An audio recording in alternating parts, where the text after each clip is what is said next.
तिकडे सुरेश धस बोलतायत, थेट जाऊयात। मी स्वतःही त्यांच्याशी बोलेल आज रात्री आणि जे उद्या सकाळी 10 वाजता जीवन संपेल वगैरे असं जे बोललेलं आहे तर त्यातला मार्ग मी काढेल, मी त्यांच्याशी बोलेल। फक्त SITच्या जे अधिकारी आहेत त्यांच्याशी मी निश्चितपणे बोलेल की बाबा जी माहिती कुटुंबियांना हवी असेल ती माहिती 100% त्या कुटुंबाला दिली पाहिजे की मूवमेंट काय झालेली आहे, अमुक झालेला आहे। आता आणखी एक आहे की थोडासा अडचणीचा भाग असा झालाय की विष्णू चाटे याचा 10 तारखेला मोबाईल बंद झालेला आहे। त्याच्यावरून खोळंबत काय नाही, परंतु विष्णू चाटेने आणखी 14 दिवस पोलीस कस्टडीत असताना आणि आता 15वा दिवस इकडच्या कस्टडीत आला आणि 3च दिवसाची कस्टडी दिली।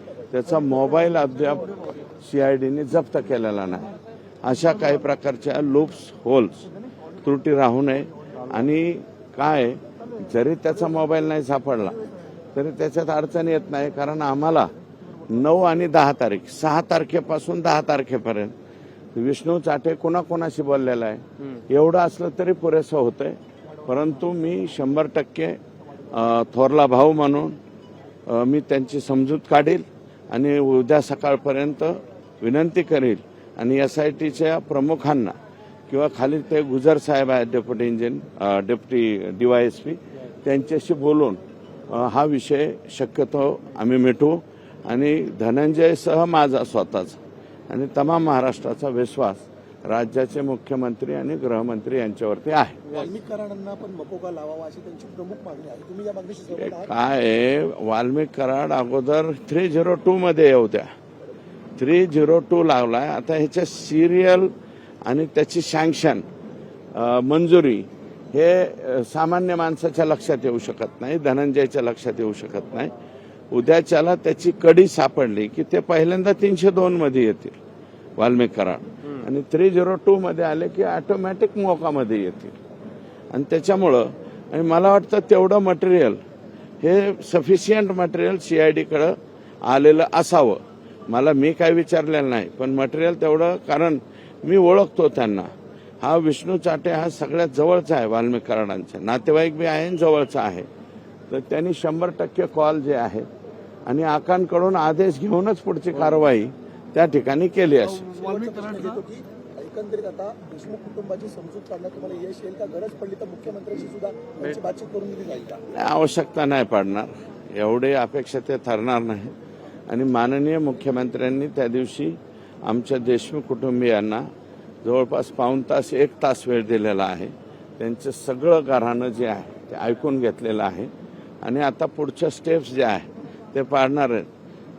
देशमुख कुटुंबीय जेवढं तेल डोळ्यात ठेवून तिकडे पाहते त्याच्यापेक्षा पेट्रोल डोळ्यात घालून आम्ही सुद्धा या केसकडे लक्ष ठेवून आहोत। वाल्मिकरांचा जो परवाना होता, शस्त्र परवाना, तो रद्द केलाय। काय विशेष आहे त्याच्यात? काय विशेष आहे? वाल्मिक कराडांना 4 पोलिस होते संरक्षणाला, वरून शस्त्र परवाना कशासाठी पाहिजे?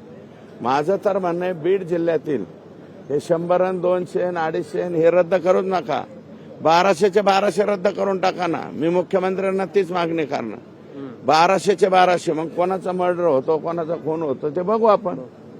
कशासाठी पाहिजेत हे पिस्तूल? कशासाठी? फक्त मिरवायसाठी, लोकांना धाक दाखवायसाठी?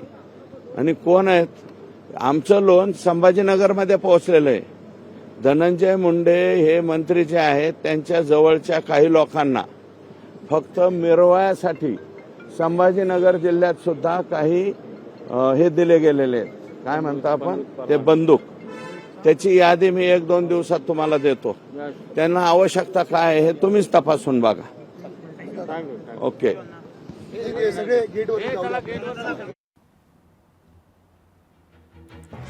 बीड प्रकरणी मुख्यमंत्र्यांवर न्यायाचा विश्वास असल्याचं धस यांनी सांगितले। धस यावेळी पत्रकारांशी बोलत होते।